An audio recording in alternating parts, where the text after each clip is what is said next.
선의를 있는 그대로 받아들여 줄 수 있는 사람을 만난다는 건 쉬운 일이 아닌 것 같아요. 게다가 열길 물속은 알아도 한길 사람 속은 모른다는 말처럼 아무리 나아에게 잘해주고 모든 걸 쏟아붓는 사람이라고 하더라도 결국 그 진심은 알 수 없다는 것도 참 안타깝지만 사실인 것 같고요. 이렇게 이야기를 해도 사실 공감이 안 갈 수 있을 것 같아요. 직접 경험해보지 않았다면 절대 모를 일이니까요.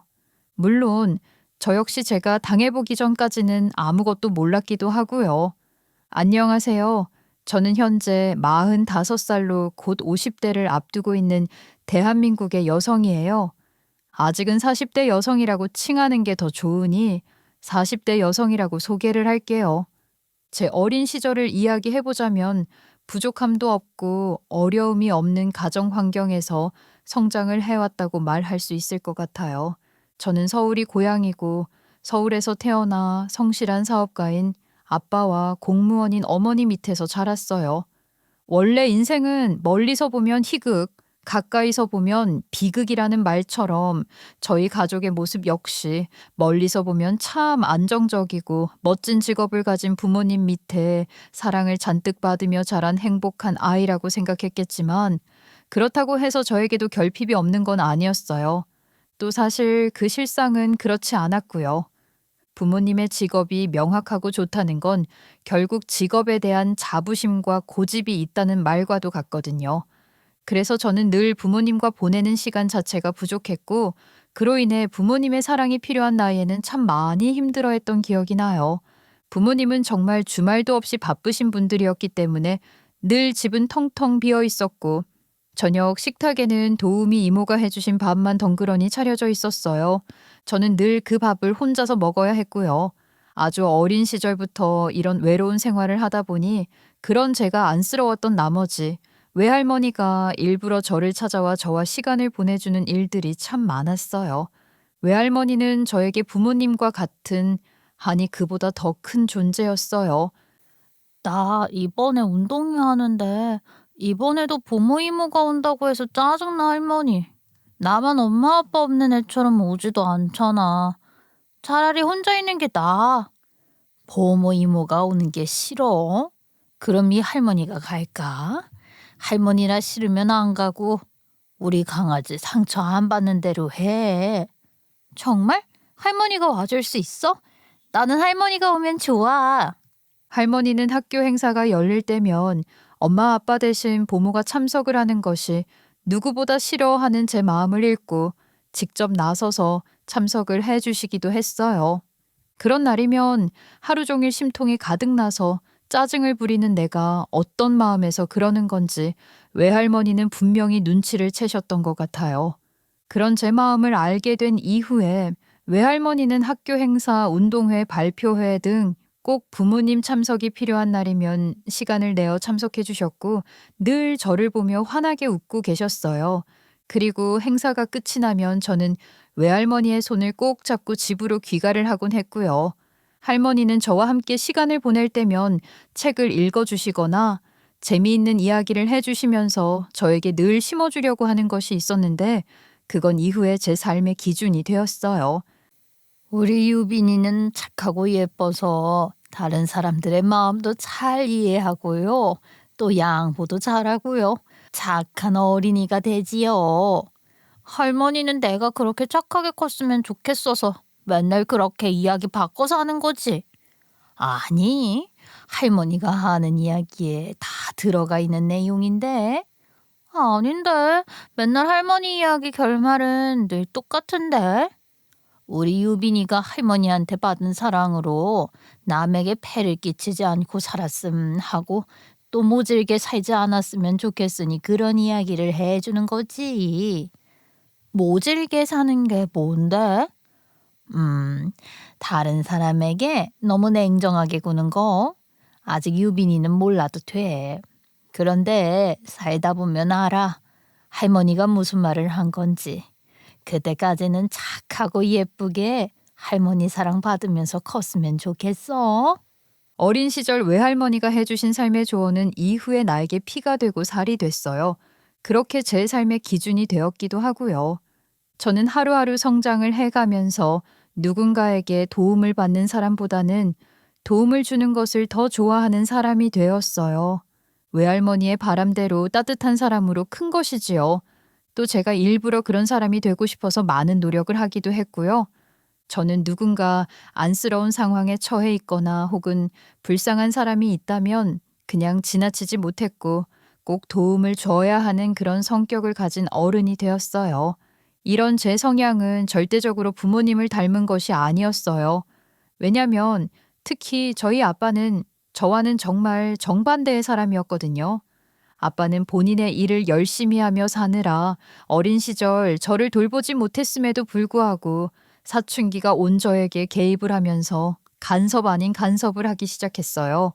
그리고 저는 그런 아빠의 뒤늦은 간섭이 불편하고 싫었어요. 하지만 막상 반항은 하지 못했지만 마음속 깊은 곳에 반발심이 생겨버렸고 그 마음은 결국 제 인생을 완전히 바꿔놓았어요. 너도 이제 다 큰 나이니 판단도 할 수 있잖아.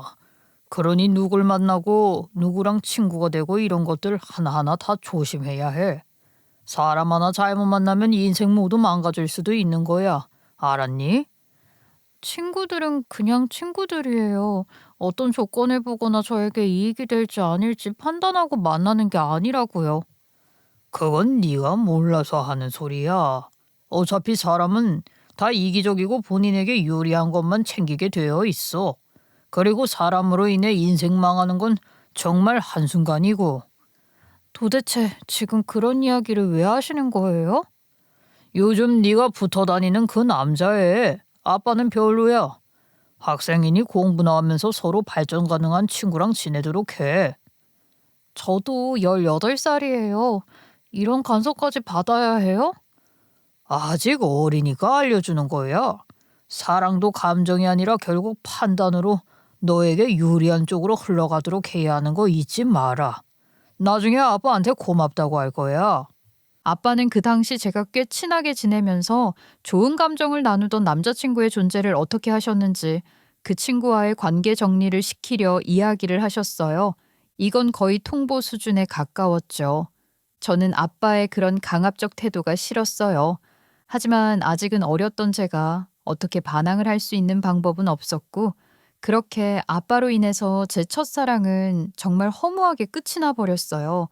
그저 어린 나이에 풋사랑이었을 뿐임에도 불구하고 아빠는 그 아이의 외모, 성격, 배경까지 모든 걸 다 조사하시면서 가깝게 지내야 할 사람이 아니라는 결론을 내리면서 차단을 해버리셨죠. 그때 제가 배운 건 딱 하나였어요.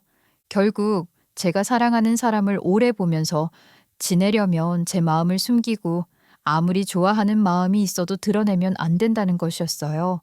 만약 드러내면 결국 제가 원하는 대로 흘러갈 수 없고 그 관계를 오래 유지할 수도 없다는 것도 깨달았고요. 나중에는 익숙해진 아빠의 관리에 맞춰 생활을 할 정도였으니까요. 오늘 수업이 11시인데 벌써 나가니? 네, 알아요. 그런데 오전에 치과를 다녀와서 가려고요. 거기도 같이 가실래요? 내가 언제 너 따라다니고 그랬니? 예민하게 구는구나. 따라오진 않으셔도 제 모든 걸 알고 계시잖아요. 아시다시피 전 친구도 없고 만나는 사람도 없어요. 그러니 걱정 안 하셔도 돼요. 내가 너한테 그러라고 하는 게 아니고 좀 조심히 만나라는 거잖아. 네가 소중하니까 그러는 건데 아빠 마음을 모르겠니? 네, 현재는 잘 모르겠어요. 그런데 반항도 하지 않을 생각이에요. 그러니 걱정하지 마세요. 치과 갔다가 학교 다녀올게요. 저는 아빠의 사랑이라는 명목하에 간섭이 지겨웠고 그래서 아빠와의 관계도 그리 좋지 않았어요. 아빠가 저에게 말만 걸어도 짜증이 났고 부녀 사이의 거리는 상당히 멀어질 수밖에 없었고요. 그렇게 아빠의 개입은 제가 대학생이 되어도 멈추지 않았어요. 저는 그런 아빠의 간섭으로 인해 어차피 이루어지지 않을 것을 알았기에 누구도 좋아하지 않고 또 좋아한다고 하더라도 표현도 하지 않으면서 그렇게 철저히 혼자 지냈어요. 가끔 엄마는 그런 제가 걱정스러운지 대화를 하긴 했지만 의미 없었죠. 어차피 간섭이 사라지지 않는 한 호구조사를 당하면서 저와 사귀어줄 사람은 없다고 생각했으니까요. 그 당시 저는 그저 빨리 대학 졸업 후 사회인이 되어서 아빠의 그늘 아래에서 벗어나고 자유롭고 편하게 살고 싶다는 마음이 우선이기도 했고요. 원래 강하게 제재를 하면 오히려 엇나간다는 말이 있듯 결국 제가 결혼을 하기 위해 선택한 남자는 바로 어떤 조건도 보지 않고 저를 다정하고 따뜻하게 해주는 그런 남자였어요. 그동안은 누구도 만나지 못하며 지냈던 저였기에 저에게는 남자 보는 눈을 키울 기회도 없었고 아빠의 간섭으로 경험 없었죠. 그렇게 순수했던 저였기에 일단 저에게 친절함과 다정함을 보이는 사람에게 무장해제가 되기에는 충분했어요. 그래서 남들에게는 제가 금방 사랑에 빠진다는 뜻을 가진 금사빠라는 별명이 붙을 정도였으니까요. 어쨌든 그렇게 만나게 된 남자가 바로 지금의 남편이에요.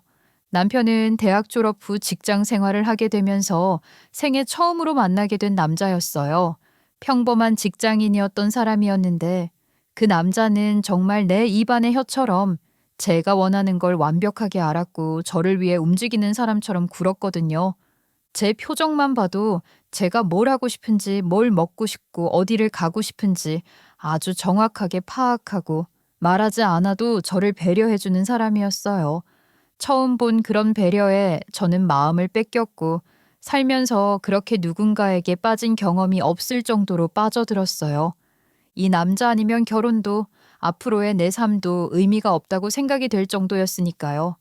저는 그렇게 쉽게 그 남자의 행동에 반했고 연애 2년 정도를 한 후에 결국에는 평생을 함께할 결혼까지 생각하게 됐고 결혼을 했죠.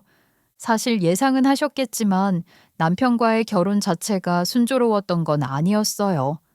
남편과 결혼을 하려면 일단 늘 철옹성만 갔던 아빠를 넘어서야 했는데 아빠는 여전히 사람을 보는 눈이 명확하고 보수적이었기 때문이지요.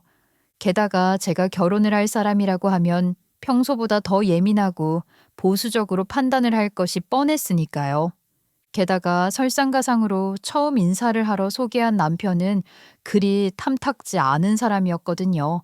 하지만 이번엔 제 마음가짐이 좀 달랐어요. 제가 아빠를 꼭 이겨서 이 결혼을 해야 한다고 생각했고, 그래서 저 역시 아빠의 반응에도 흔들리지 않고 대응을 했어요. 저는 사실 이렇게 아빠와 대치를 시작하면 갈등만 깊어질 뿐 결혼은 멀어질 것이라고 생각을 하긴 했어요. 그래서 최악의 방법으로는 제가 부모님 없이 결혼을 하는 것도 고려할 정도였죠. 그런데 의외로 제가 완강하게 고집을 부리는 모습을 보자 아빠는 쉽게 꺾으시더라고요. 그리고 나중에야 알게 되었죠. 그런 아빠의 엄격한 기준과 저에 대한 통제는 결국 아빠가 저를 사랑하는 아빠만의 방식이었다는 것을요. 이번에는 아빠가 반대를 하셔도 전 이 사람하고 결혼할 거예요. 그동안 아빠가 원하는 대로 다 따랐고 했잖아요. 이번엔 절대 포기 못해요. 그 어떤 일이 있어도 이 결혼 할 거예요. 그렇게 바라는 사람인 거니?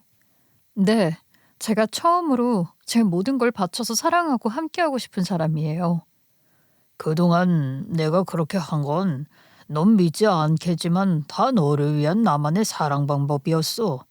그리고 이번에도 마음에 들진 않지만 네가 처음으로 네 목소리를 내는 사람이니 믿어보마. 단 상처를 받거나 문제가 생기면 늘 아빠에게 이야기해. 네 뒤에는 엄마 아빠가 있다는 것 잊지 말고. 알았지? 내 딸 믿는다.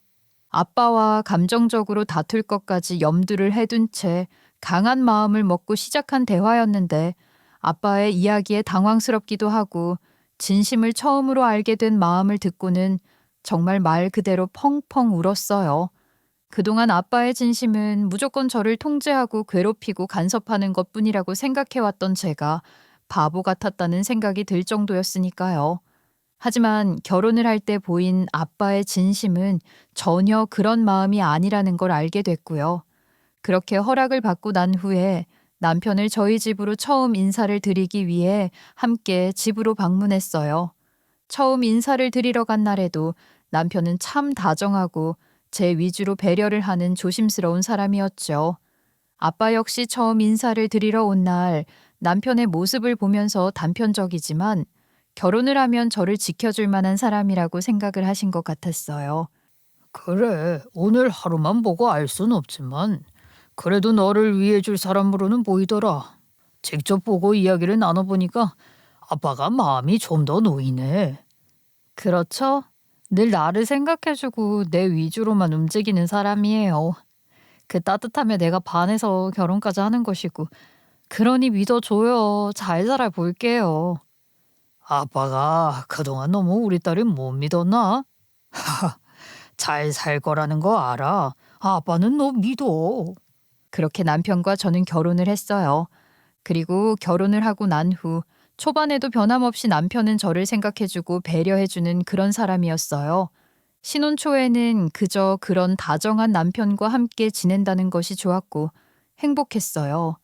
저에게 하는 말투는 늘 부드러웠고 어떤 상황에서도 감정적으로 말을 하거나 반응을 하는 법이 없었거든요. 유독 감정적으로 반응을 하거나 예민한 저와는 다르게 어떤 상황에서도 변함없는 평온함을 유지하는 남편이 신기하기도 하고 존경스럽기도 했고요. 하지만 이런 착한 뭐 하나 흠잡을 데 없는 착한 남편도 이상하게 돈 앞에서는 아주 미세하게 태도가 달라지는 걸 느끼기 시작했어요. 은근히 남편은 덜 쓰고 싶어 하고 또 제 돈은 아무렇지도 않게 쓰게 하려는 의도가 아주 조금씩 보이기 시작하면서 제 기분까지 이상한 느낌이 들 때가 종종 생기게 됐거든요. 겉으로 보기엔 저희 부부는 생활비를 공평하게 각출하는 것 같지만 실상 남편은 저보다 돈을 덜 번다는 이유로 그리고 결혼 전 고백한 대출이 있어 갚고 있다는 이유로 저보다 매달 적게 생활비를 내고 있었어요. 그리고 무엇보다 부부라면 당연히 알아야 할 월급이 얼마인지 어느 정도 모으고 있는지에 대한 부분은 전혀 공유하지 않았죠. 그런 이야기를 하려고 하면 대화를 회피하기도 했고요. 자기야, 어쩌지? 내가 이번 달에 돈을 200만 원은 넣어야 하는데 이번 달에 할부가 다 안 끝난 게 있어서 혹시 괜찮으면 이번 달만 좀 늦게 넣을 수 있을까? 그래? 뭐 아직 생활비 넉넉하니까 그런 이유에 넣어줘. 그런데 할부는 도대체 언제 끝나? 그리고 우리 월급 어느 정도 받는지 아직 이야기 안 했어. 난 했는데 오빠는 말 안 했고. 생활비 각출이라도 이런 이야기는 해야 할 것 같은데 어떻게 생각해? 우리 아이도 낳을 준비하잖아. 아, 그렇지, 맞아. 그런데 이번에 내가 연봉 협상하는 거 알지? 그래서 아직 정확하지 않거든. 정확하게 연봉 확정되면 그때 먼저 이야기할게. 아직도? 협상 중이라고? 저번에도 그렇게 말해서 기다렸는데 말이 없어서 내가 먼저 이야기한 건데. 아직 테이블이 종료가 안 됐네. 아, 나 운동 가는 거 깜빡했다. 얼른 다녀올게, 자기야. 저녁은 내가 할 테니까 하지 말고 쉬고 있어요, 공주님. 남편과의 대화는 늘 이런 식이긴 했지만 저는 대수롭지 않게 넘기곤 했어요. 하지만 결혼 후 몇 개월이 지나면서 깨닫게 되더라고요. 그동안 생활비를 한두 번씩 빼먹거나 채워 넣어야 할 돈들을 한 번도 약속대로 넣은 적이 없다는 사실을요. 게다가 각자 생활비 외에 돈은 터치를 하지 않음에도 불구하고 남편은 모든 생활을 다 생활비 통장으로 하기 시작했어요. 남편의 돈은 절대 보이지도 보태지도 않으면서요. 제가 슬슬 이런 남편의 태도가 이기적이라고 생각하면서 이 문제에 대해서 이야기를 하려 할 때쯤 시누이 이야기를 듣게 됐어요. 제가 결혼을 할 당시만 해도 시누이는 결혼도 했고 애도 있는 평범한 삶을 사는 사람이었어요. 그런데 결혼을 하고 난 후 정확하게 2년이 지난 후 갑작스럽게 수척한 모습으로 찾아와 이야기를 했다고 하더라고요. 남편으로부터 이혼을 당했고 아이를 혼자 키우면서 다시 시작을 해야 하는 입장이라고요. 이게 다 무슨 일이에요, 형님? 왜 갑자기 이혼을 하셨던 거예요? 왜 미리 말씀을 안 하셨어요? 옳게. 나 너무 억울해. 바람은 지가 펴놓고 나한테 다 책임 떠넘기고 애도 안 데리고 가겠다고 놓고 갔어. 그럼 어떡해. 이 애는 내 새끼인데. 재산 분할도 위자료도 한 푼 못 받고 이혼당했어. 나 이제 어떻게 살지? 그럼 그때라도 연락을 하시지 그랬어요, 형님. 그럼 도와줄 방법 분명 있었을 건데. 내가 어떻게 이야기를 해. 자존심 상해서. 하긴 그 말도 웃긴다. 이미 다 망가져서 와놓고 무슨 자존심. 다 바보 같은 내 잘못이지 뭐. 신우이는 정말 다른 사람처럼 수척해진 모습을 하며 돌아왔고 그 딱한 사정을 듣고 나니 저는 정말 말 그대로 이혼을 당했구나 싶은 생각을 했어요. 아직 손길이 많이 필요한 아이 하나를 데리고 나와 반지하에서 생활을 시작을 했다고 했고 신세를 지고 싶지 않아서 회사를 다니며 아이를 혼자 두는 시간을 늘리며 지내고 있다고 하더라고요. 그런 이야기를 들으니 마음이 좋지 않더라고요. 제 성격상 가까운 사람이 이런 일을 당한다는 건 그냥 넘길 수 없기도 했고요. 하지만 신우이는 완강했어요. 지윤이를 혼자 두는 게 좀 그러면 저녁 시간 잠깐이라도 제가 데리고 있을까요? 집도 위험하고 제가 볼 수 있는데. 아니야, 옳게. 나 도움 주지 마. 그러면 자꾸 기대고 싶어질 것 같아. 나 괜찮아. 혼자 일어설 수 있어. 걱정해주는 마음 너무 고마운데 신세지고 싶지 않아. 신우이는 정말 완강하게 제 호의를 거절했어요. 그 모습이 안쓰럽고 속이 상하는 마음에 퇴근을 하고 돌아온 남편과 함께 신우이에 대한 걱정을 털어놓기 시작했어요. 형님 말이야, 맨날 혼자 살아보겠다고 고군분투하는 거 너무 속상하고 힘들어 보여. 그러니까 말이야. 아무리 도움 필요 없다고 해도 당신이 좀 도와주면 좋지. 그러니까 나는 돈 아니더라도 좀 돕고 싶은데 무조건 부담스럽다고만 하시니까. 그럼 나한테 우선 줘. 내가 알아서 은근히 주거나 하면 되잖아. 나는 남매인데 안 부담스럽지 않겠어? 아, 그래. 그런 방법이 있었네. 그렇게 해볼까? 저는 그저 순수하게 남편의 제안이 좋은 생각이라고 생각했고 그렇게 남편을 통해서 신우이에게 도움을 주기 시작했어요. 그런데 좀 이상하긴 했어요. 신우이의 성격상 절대 무언가를 받으면 연락을 해오거나 왜 이런 걸 주냐며 화를 낼 만한 사람인데 그런 말도 반응도 없었거든요. 제가 매번 아이 맛있는 걸 먹이라며 30만 원, 50만 원씩 쥐어보냈는데 전달이 잘 되었다면 연락이 올 텐데 오지 않으니 뭔가 좀 이상하더라고요. 그래서 제가 먼저 신우이에게 연락을 했어요. 형님, 잘 지내시죠? 바쁘시죠? 다름이 아니라 제가 소소하게 지훈이 케어할 때 보태시라고 보낸 돈 잘 받으셨나 해서요. 무슨 돈? 이상하다. 제가 한 서너 번 남편 통해 보내드렸거든요. 못 받으셨어요? 남편이 중간에서 안 전달했나? 어?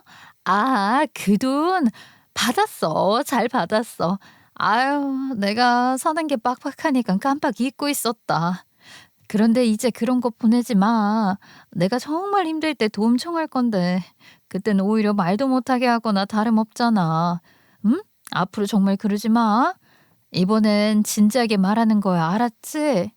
신우이는 처음에는 무슨 돈인지 영문을 모르는 듯 처음에는 당황하면서 전화를 받더니 제가 먼저 이야기를 꺼내자 당황한 듯 태도를 바꾸며 잘 받았다며 주제를 돌려버리더라고요.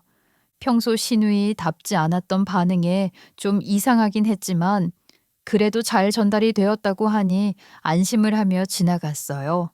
그런데 시간이 지나면 지날수록 신우이가 했던 말과 다르게 남편은 저에게 신우이를 돕자며 또 신우이가 필요로 한다며 이것저것 이야기를 하며 도움을 주길 바라기 시작했고 저는 그런 남편의 모습과 신우이의 요구를 들으며 은근히 기분이 이상해지기 시작했어요. 당신 왜 이렇게 형님을 챙기는 거야? 나랑 결혼하기 전부터 이렇게 챙긴 것도 아닐 것이면서 당신도 좀 도와. 나한테 자꾸 도와주자 카드 빌려달라 하지 말고. 나는 당신만큼 여유가 없기도 하고 능력도 없잖아. 그리고 누나 불쌍하지도 않아? 이 정도는 당신 선에서는 일도 아닌 거잖아. 꼭 그래야겠어? 나 좀 서운해지려고 해. 아니, 내가 돕는 게 싫다는 게 아니라 좀 너무하잖아. 형님도 나한테 연락 한 번도 없고 돈만 쏙 받고 마치 내가 받아가야 할 돈 받아가는 사람들처럼 좀 서운한 건 당연한 거지. 그리고 좀 이상하기도 하고. 앞으로는 내가 직접 드리는 게 낫겠어. 당신은 이제 그만 수고해줘도 될 것 같아. 무슨 소리 하는 거야? 당신이 뭔데 우리 남매 사이에 껴들어서 적서나도 돈을 주겠다고 하는 거야? 우리 누나는 자존심도 없는 줄 알아? 함부로 하지 마. 이제 직접 시누이를 돕겠다는 제 말에 남편은 정말 이상하리만큼 크게 화를 내면서 직접 돈을 건네거나 이야기를 하는 걸 막으려고 하더라고요. 너무 정색을 하며 말하면 남편을 보고 당황해 더 이야기를 하지 않았어요. 아무튼 저는 시간이 흐르면 흐를수록 가족이라는 이유로 희생을 하고 도움을 준다는 것이 영 마음에 내키지 않게 된 건 사실이었어요. 아무리 가족이라고 해도 제가 이 집의 돈줄이 된 것처럼 아무렇지 않게 요구하는 시누이와 남편 모두에게 서운한 마음이 생기는 건 당연했으니까요. 그리고 이런 마음이 점점 더 짙어질 때쯤 시누이도 남편도 모두 다 저를 ATM기처럼 사용하고 있다는 것을 제대로 느낄 수 있는 사건이 터지고 말았어요. 사실 남편과 시누이 문제로 인해 크고 작은 말다툼을 한 이후로는 저는 시누이에게 그리고 하나밖에 없는 시조카에게 용돈을 주면서 도움을 주는 일을 조금씩 소홀하게 하고 있기는 했어요. 제가 매번 책임을 져줄 수는 없는 건 사실이기도 했으니까요. 그럴 때마다 남편은 퇴근을 하고 난 후 집으로 돌아와 시누이의 어려운 상황을 엄청나게 부풀려 이야기를 하면서 제 감성을 건드리곤 했어요. 제 성격을 뻔히 알고 있으니까 조금만 설득하면 안쓰러운 마음에 결국 또 도움을 주게 될 것이라는 것을 잘 알고 있었기 때문이었겠죠. 하지만 같은 방식도 계속 반복을 하면 약발이 받지 않듯 남편의 그런 설득도 더는 제 마음을 움직이지 못했고 어떤 일이 있어도 고마움을 느끼지 않는 도움은 주지 않을 것이라는 다짐을 하면서 하루하루를 보내고 있었어요. 그러던 중 엄청난 사건이 생기게 됐고 저는 또 다시 이성을 잃고 감정에 의존하게 됐지요. 사실 제가 시누이를 자꾸 돕게 되었던 건 시누이보다는 갑자기 헤어진 부모님과 어려운 환경에서 살아야 할 시조카에 대한 안쓰러움이 컸어요. 매번 마음을 단단히 먹어도 늘 눈에 밟히는 건 시조카였기도 하고요. 그날도 집에서 저녁을 먹고 난 후 서재에서 책을 읽으며 하루를 정리하고 있었어요. 그러던 중 정말 오랜만에 시누이에게 전화 한 통이 오더라고요. 그동안 한마디도 하지 않고 연락조차 하지 않던 시누이였기 때문에 괘씸한 마음으로 순간 전화를 받을까 말까 한참 고민을 하다가 그래도 연락은 받아야 한다는 생각으로 전화기를 들었어요. 올케, 지금 혹시 우리 집으로 가줄 수 있어? 지금이요? 갑자기 무슨 일이신데요, 형님? 나중에 설명할게. 응? 지금 지훈이가 많이 아파. 열이 40도가 넘는데 내가 일하고 오느라 애 열나는 것도 못 보고 있다가 지금 경기하고 난리 났어. 119 불러서 당장 병원으로 가야 하는데 보호자 없이는 안 된대. 근데 나 지금 가도 1시간이 넘어. 제발 우리 지훈이 살리는 셈 치고 부탁 좀 할게. 응? 네? 뭐라고요? 네, 지금 갈게요. 가야죠. 일단 걱정하지 말고 빨리 오세요. 저는 시누이의 진심이 담긴 긴급한 목소리를 듣고 보통 일이 아니라는 판단을 직감했고 곧바로 일어나 자켓만 걸친 채 빠르게 시조카가 있는 반지하 집으로 향했어요. 도착을 하자 열에 시달리는 시조카가 보였고 온몸이 뜨거운 열로 인해서 곧 경기를 하기 직전 같았어요. 저는 지체하지 않고 빠르게 119를 불러 아이를 데리고 병원으로 향했고요. 다행히 심각한 상황 직전에 병원에 도착해 해열제를 맞고 안정을 취하게 된 덕에 아이에게 큰 일은 없게 되었어요. 하늘이 도왔다고 생각했죠. 그렇게 상황이 좀 정리가 될 때쯤 시누이는 정말 수척한 모습을 하면서 달려와 아이가 괜찮은지부터 묻더라고요. 그 모습이 안쓰러워 아이는 괜찮다고 말을 하니 시누이는 이내 다리에 힘이 모두 다 풀렸는지 주저앉더니 엉엉 울기 시작했어요. 그동안 살면서 한 번도 본 적 없던 시누이의 모습이었기 때문에 마음이 아파오면서 그동안 시누이를 나쁘게 생각했던 제 마음을 반성하게 되더라고요. 어느 정도 저를 껴안고 울던 시누이는 진정이 됐고 저와 상황에 대해 이야기를 나눈 후 정리를 하고 나가려고 하는데 먼저 앞장을 선 시누이의 자켓에 구멍이 난 것과 신발이 다 해진 것이 눈에 들어오더라고요. 돈을 아끼려고 제대로 사지도 못하고 저렇게 지내는 모습을 보니 마음이 안 좋았어요. 2번 다시는 돈을 주지 않기로 다짐했는데 그 모습을 보고 정말 한참을 고민하다가 신용카드 한 장을 조심히 건넸어요. 형님, 이거 당장 현금은 없고 별건 아닌데 이걸로 지훈이 깨어나면 맛있는 것도 좀 먹이고 필요한 데 쓰시기도 하고 그러세요. 어? 이게 뭐야? 아니야, 그런 거 안 필요해. 정말이야, 이러지 마, 옳게. 거절하지 말고 그냥 가져가세요. 형님 지금 너무 야위었어요. 나중에는 형님이 쓰러지게 생겼어요. 나 그 꼴은 못 봐요. 다음에 남편 통해서 전달해 주세요. 알았죠? 신우이는 당연히 그 카드를 받지 않겠다고 하면서 극구 거절을 하며 먼저 집으로 가려는 저를 잡았고, 저 역시 지지 않고 신우이의 거절을 무시하면서 얼른 집으로 돌아왔어요. 막상 제 눈으로 직접 본 신우이와 시조카의 모습은 말이 아니었기 때문에 그렇게라도 하고 오지 않으면 제 마음이 절대 편하지 않을 것 같았거든요. 그렇게 며칠이 지났어요. 그런데 이상하게 신우이에게 준 카드는 결제가 되지 않더라고요. 결제가 되면 저에게 문자가 오는 시스템이었는데 정말 조용했어요.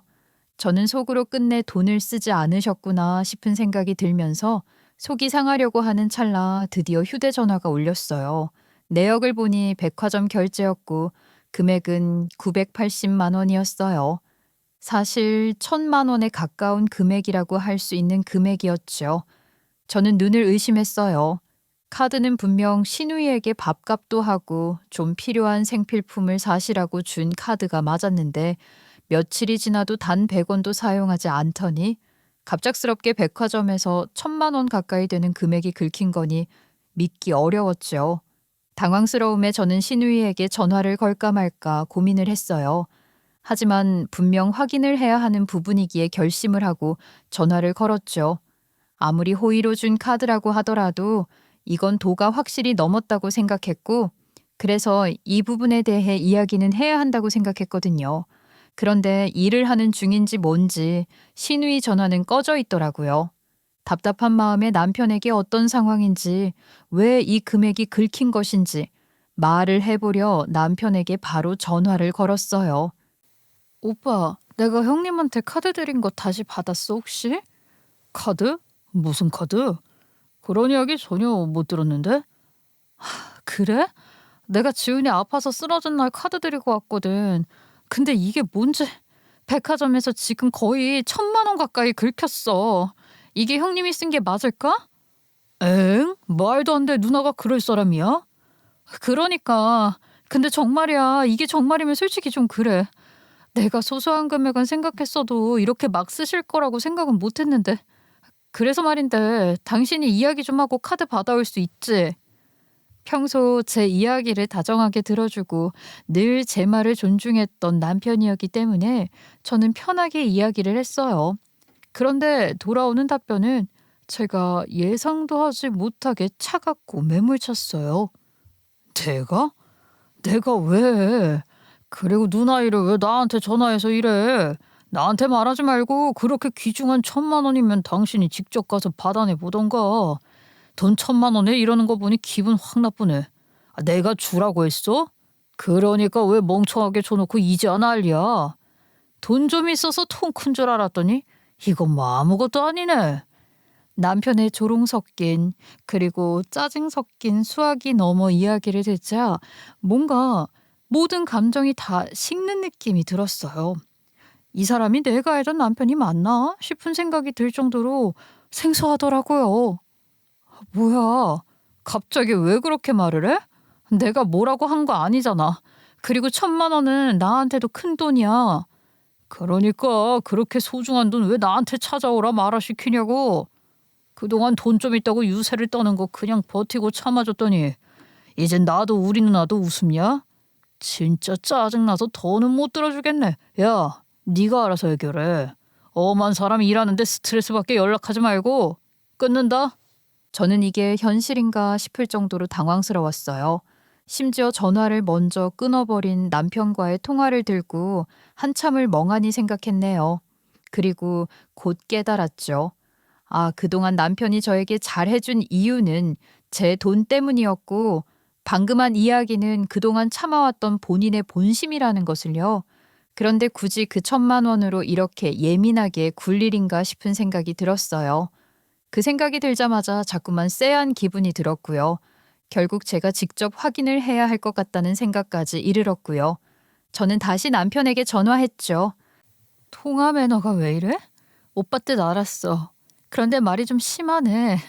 멍청하다니. 그래, 내가 해결할게. 끊어. 남편에게 다시 할 말을 하고 난 후 전화를 끊고 어떻게 해결을 할까 고민을 하고 있는데 전화가 울렸어요. 바로 전화가 꺼져 있던 신우이였죠. 아, 올케. 일하느라 전화 온지 몰랐어. 내가 동생 통해서 보낸 카드 잘 받았지? 마음은 고마운데 나는 정말 그렇게 신세는 못 져. 네? 카드요? 형님, 카드 안 쓰시고 남편에게 주셨어요? 바로 그날 동생한테 연락해서 돌려줬어. 그래서 결제된 것도 없을 텐데. 저는 그때서야 머리를 한 대 쿵 맞은 것 같았어요.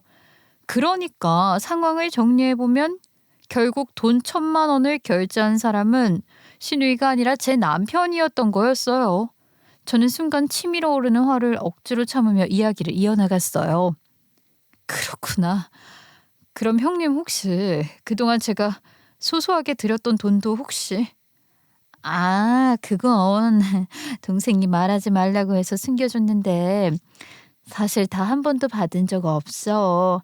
그때도 무슨 돈이냐고 이야기하려다 동생이 지나가면서 올케가 이상한 말을 하면 그냥 고맙다고만 하라는 말이 생각나서 동생 두둔한다고 그랬는데 잘못된 거면 미안해 올케. 저는 그 말을 듣자마자 모든 이성이 다 끊어지는 기분을 느꼈어요. 그리고 모든 퍼즐이 다 정확하게 맞춰지기 시작했어요. 그때 확실히 알았어요. 돈도 사람도 그리고 자기 조카까지 이용하는 파렴치한 사람은 다른 사람도 아닌 제 남편이라는 사실을요. 이 모든 사실을 다 알게 된 이상 저는 그대로 넘길 수 없었고 조용히 복수 준비를 했어요. 그리고 그 후 저는 남편에게 엄청난 반전을 선물했고 제 선물을 받은 남편을 바로 버려버렸죠. 이 모든 판이 남편이 짜놓은 사기극이라는 걸 알게 된 이후에 저는 조용히 복수를 시작하려 했어요. 그렇기에 결제 문자를 받고 난 후부터 정확하게 상황을 정리하기 시작했어요. 결제 문자가 온 백화점, 그리고 브랜드를 확인했고 곧이어 해당 매장에 전화를 걸었어요. 처음에는 고객님 정보이기 때문에 알려줄 수 없다고 했지만 결제를 한 카드 주인이 저이고 함께 결제를 하러 갔던 사람이라고 떠보니 편하게 안심을 하며 이야기를 하더라고요. 저는 직원과 통화를 하면서 알았어요. 남편이 혼자 그곳을 간 것이 아니라는 사실을요. 그리고 무엇보다 소름이 끼치는 사실은 어떤 여자와 함께 가서 거의 1,000만 원이라고 할 수 있는 비싼 가방을 샀다는 사실도 알게 됐어요. 이렇게 되니 제 촉은 몰려오기 시작했어요. 아, 이 새끼 지금 바람 피우고 있구나. 그동안 신우이 준다고 뺏어간 돈으로 그년 좋은 옷, 좋은 곳, 그리고 좋은 음식 해주느라 다 썼구나 하고요. 이렇게까지 생각 정리가 마무리되자 저는 그때부터 오히려 초연해지더라고요. 오직 제대로 된 복수를 해야 한다는 생각만 머리에 가득했어요. 저는 정신을 차리고 빠르게 신우이에게 전화를 걸어 녹취를 남겼어요. 형님, 그동안 제가 총 10차례 걸쳐서 드린 돈을 단 한 번도 받지 못하셨다는 거죠? 저희 싸우려는 건 아니고 남편한테 뭐라고는 해야 되잖아요. 그러니 솔직하게 말해주세요. 나 때문에 또 싸움 나는 건 아닌가 몰라. 너무 뭐라고 하지는 마. 또 내가 이야기했다고 하면 그 새끼 난리 칠라. 맞아. 나는 단 한 번도 받은 적 없어. 그리고 올케 내 성격 알잖아. 못 받으면 말 안 하는 성격 아닌 거. 그러니까요. 제가 왜 몰랐을까요? 알겠어요. 고마워요, 형님. 이미 어느 정도 예상은 했지만 막상 직접 들으니 화가 더 많이 나더라고요. 화가 나는 마음은 둘째로 하고 저는 다음 스텝인 카드 결제 내역을 모두 확인하기 시작했어요. 가장 좋은 건 백화점에 그날 남편이 결제를 한 매장 CCTV를 확인해 그 상대가 누군지 알아내는 것이었는데 이건 생각보다 쉬운 일이 아니더라고요. CCTV를 확인하려면 법적 소송을 먼저 진행해야 한다고 하더라고요. 근데 제가 지금 당장은 증거가 명확하지 않으니 소송을 할 수도 없었거든요. 그렇다면 차선책을 생각해야 했어요. 그리고 떠올린 건 바로 남편으로부터 직접 증거를 찾아내야겠다는 결론에 이르렀죠. 그리하여 저는 저녁 늦게 퇴근을 하는 남편을 기다렸어요. 남편은 늦게 귀가를 하면서 저를 보며 짜증스럽다는 듯한 말투로 화를 내더군요. 아우 깜짝이야. 왜 귀신같이 거기 앉아있고 그래? 사람 놀라게 해. 할 일 없으면 방으로 들어가던가. 남편의 막말에도 흔들리지 않았어요. 화도 내지 않으면서 오히려 웃으며 남편이 방으로 들어가자 따라 들어가 유도신문을 시작했어요. 내가 다 확인을 해봤는데 말이야. 그 카드 결제 있잖아. 그거 형님 아니더라. 오빠던데? 왜 솔직히 말 안 했어? 걸릴까봐 아까 말 함부로 한 거니? 무슨 소리 하는 거야? 아, 그거 누나가 부탁해서 내가 대신 간 거지 내가 한 거 아니야. 야, 아무리 돈을 받고 싶어도 그렇지 말이 되는 소리를 우겨라. 그래? 그럼 같이 갔던 여자도 형님 부탁이야? 그 여자한테 주던데 그것도 부탁인가? 뭐? 무슨 소리야? 너 생사람 잡지 마. 그런다고 너 안 도와줘. 너야말로 그만 변명해. 내가 다 받고 그래서 하는 말이니까. 그 여자한테 그 가방 바치는 것까지 CCTV 확보까지 했는데 원하면 보여줄까? 보면서 누군지 같이 알아낼래? 빠져나갈 생각하지 말고 솔직히 다 말해. 지금 굉장히 이성적으로 친절하게 이야기하고 있는 중이니까. 남편은 제 유도신문에 제대로 걸려 들어갔는지 제 말을 듣고는 놀란 듯 말을 횡설수설하기 시작했어요. 그러면서 말이 하나도 맞지 않는 이야기를 바꿔가며 이야기를 하더라고요. 모든 사실이 다 드러났음에도 불구하고 솔직하게 이야기를 하지 못했고 결국에는 몇 시간 정도 저와 실랑이를 한 결과 솔직히 모두 다 실토를 하더라고요. 남편의 이야기를 듣고 나니 어이가 없기도 하고 화가 나면서 알 수 없는 감정이 솟구쳐 주체가 안 되더라고요. 알고 보니 남편은 저와 결혼 후 1년이 지난 시점부터 바람을 피웠고 그 상대 여자는 같은 회사 신입 직원이었더라고요. 그런데 본인 벌이는 시원치 않고 하고 다니는 건 저로 인해 번지르르하니 그 상간녀에게 본인이 돈이 없다는 걸 보이고 싶지 않았다고 하더라고요. 그런데 타이밍 좋게 신우이가 망해서 돌아왔고 그런 신우이를 안타깝게 보는 저를 이용해 돈을 좀 더 쓰고 싶었다고 했어요. 처음엔 10만 원, 30만 원 정도 소소하게 용돈으로 사용했지만 이후에는 손이 자꾸 커지게 된 것이었어요. 그리고 가방을 원하는 상간녀의 부탁을 거절하지 못하고 명품백까지 긁게 된 것이었죠. 황당하고 화가 나지만 침착하게 표정을 풀고 이야기를 했어요. 지금 굉장히 화가 나지만 모든 걸 솔직히 이야기해준 당신을 존중해서 마지막 기회를 줄 거야. 지금 말한 모든 사실 다 자백한다고 글 써. 반성문처럼. 정말? 그러면 용서해 줄 거야? 나 그럼 100번이라도 쓸 수 있어. 남편은 저에게 버려질 것이 두려웠는지 제가 요구하는 자백의 진술서를 바로 쓰더라고요. 처음에 상간녀를 어떻게 만나게 되었는지부터 얼마나 만남을 가졌고 어디까지 신도를 나갔는지까지 아주 세세하게 작성했어요. 저는 진술서를 쓰는 남편에게 추가 요구사항을 이야기했어요. 그리고 나는 그 여자한테 내 돈으로 명품백 사주기 싫어. 용서받고 싶으면 진술서 다 쓰고 바로 가서 그 가방 다시 받아와. 가방을? 줬던 걸 어떻게 뺏어와? 그건 그냥 넘어가 주면 안 돼? 나 너무 쪽팔린단 말이야. 쪽팔려? 그럼 나도 오빠 용서할 마음 없어. 마음대로 해 그럼. 아니야. 알았어. 지금 갔다 올게. 다녀온다고. 남편은 처음엔 가져올 수 없다며 난색을 표하더니 제 표정과 말투를 보더니 심각했는지 이내 일어나 가방을 받아오겠다며 나갔어요. 그날 저녁 정말로 남편은 상간녀로부터 가방을 찾아와 저에게 돌려줬고 저는 가방을 받고 난 후 어떤 이야기도 하지 않았어요. 아마 이렇게 함으로써 제가 용서를 했다고 생각했겠지요.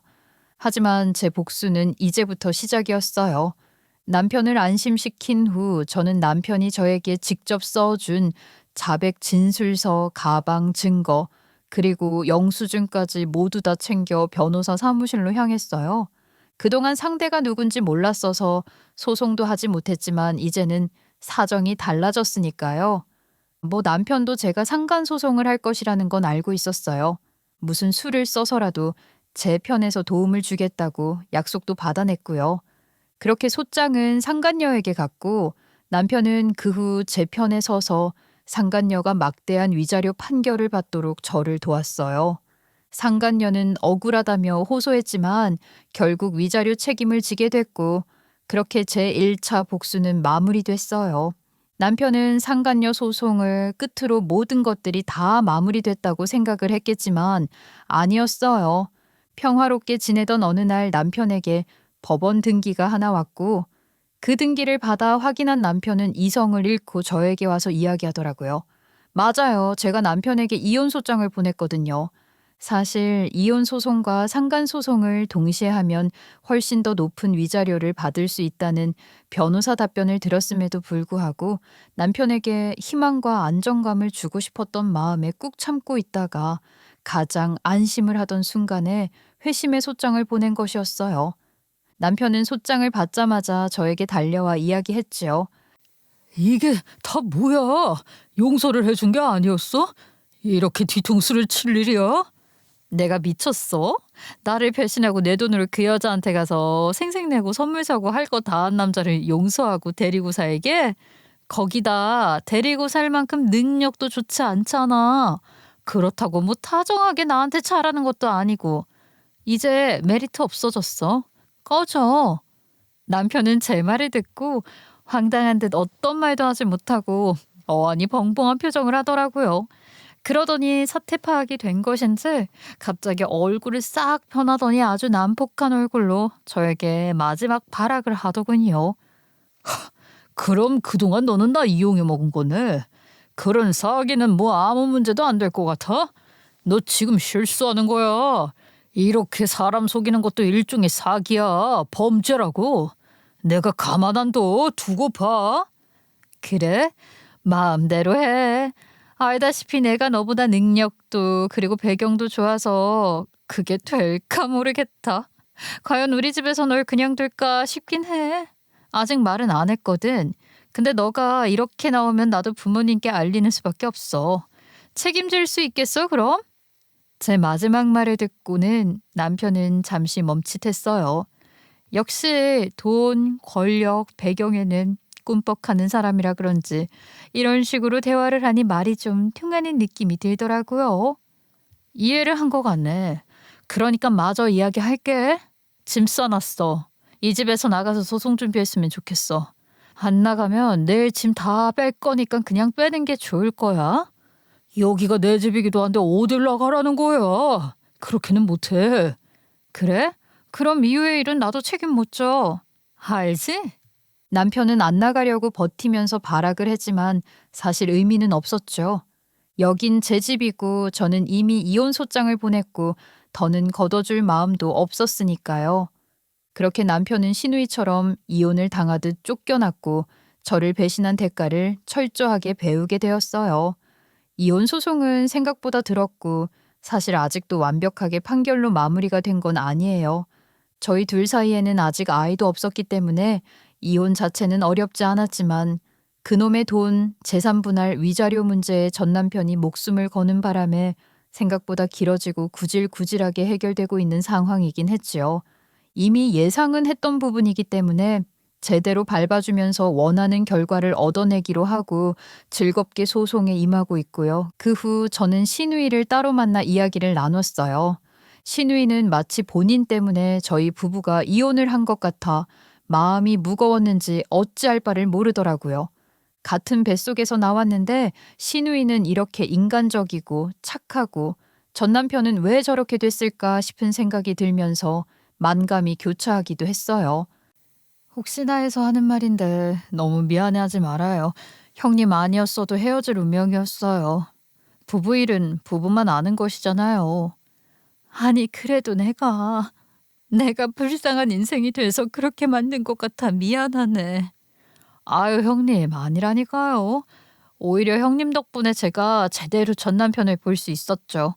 아니었으면, 어휴, 형님 동생이어도 별로잖아요.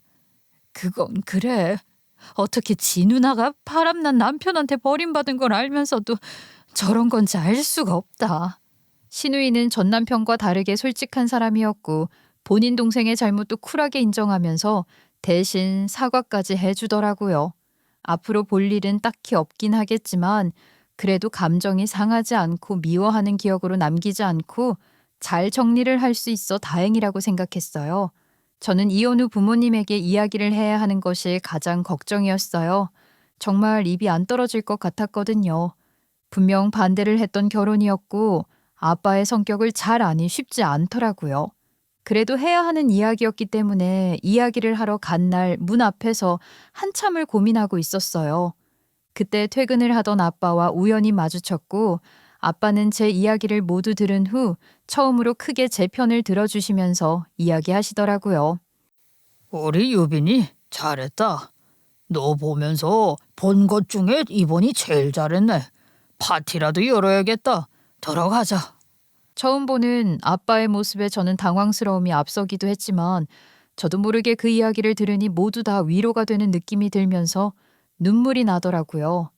그렇게 결혼 과정에서 한 번 그리고 이혼을 하면서 또 한 번 아빠의 진심을 보게 되면서 따뜻함을 느꼈어요.